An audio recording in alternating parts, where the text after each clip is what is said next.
The Detroit Lions just released some more news about the depth chart and who will or won't play this weekend. It is updated from even yesterday. Just a few moments ago, the Detroit Lions released more injuries. This is not good, y'all, but let's get right into it. Pressured by Hutchinson, he goes down again.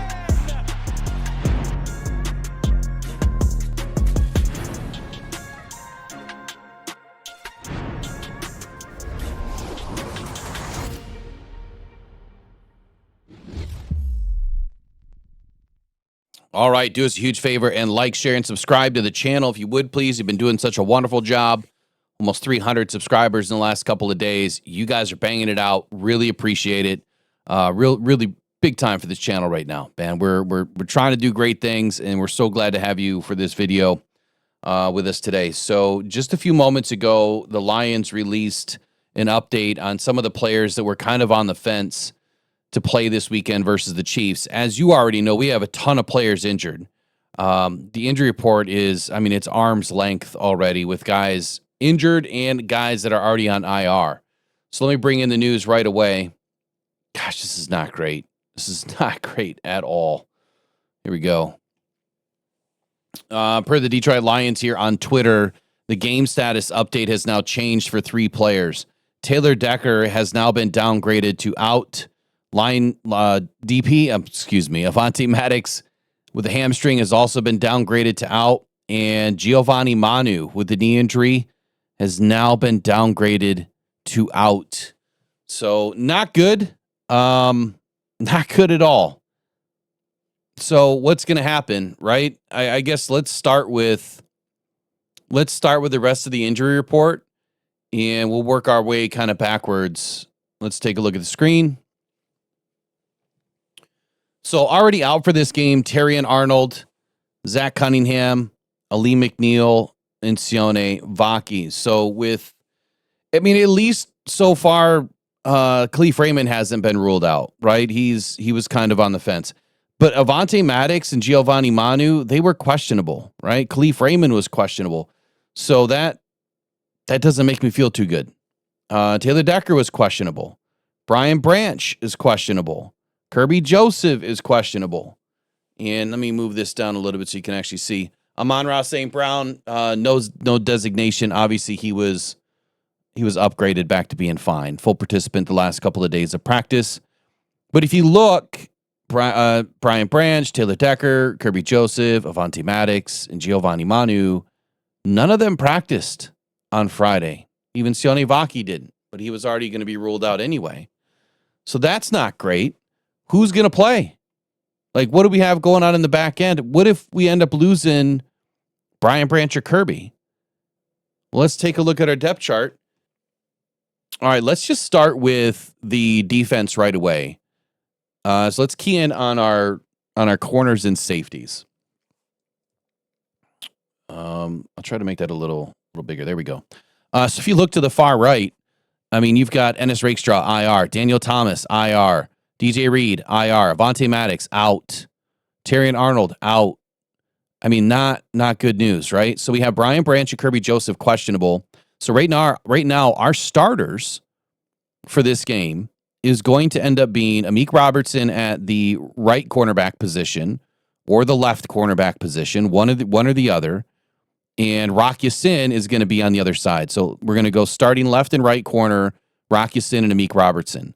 Behind them, who's going to play nickel? Right? Who's going to be our nickel guy for this weekend?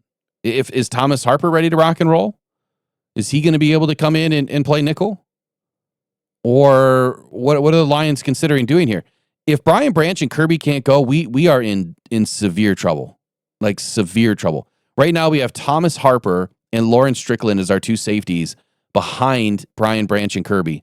See, I was assuming that Brian Branch was going to slide down and play nickel if he's playing, which we're expecting him to play.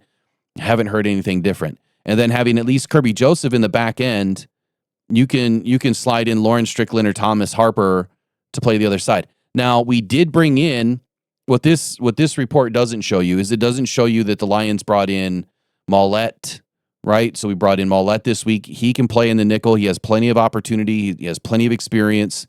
He can play, down in the nickel, like I just said. You have Nick Whiteside in an emergency situation. He can play down in the nickel. And then I guess for safeties, I'll come back to that. So for safeties, I guess you have Lawrence Strickland, Thomas Harper. Rock Ya-Sin has played safety. I believe he can play safety in a pinch if needed. But without Maddox, that really throws a wrench into things. At the nickel, you have Arthur Mollett. You don't have Maddox now. You have Thomas Harper, and then you have Nick Whiteside in emergencies. At cornerback 2, you really just have Rock Ya-Sin or Amik Robertson, but it's going to be Rock Ya-Sin for now. But who do we really have behind him? Right? Who do we really have behind him right now? That's the question. When you look at the Lions transactions this week, we brought in Arthur Mollett. We signed, a week ago, we signed Trey Flowers. And so he can play corner.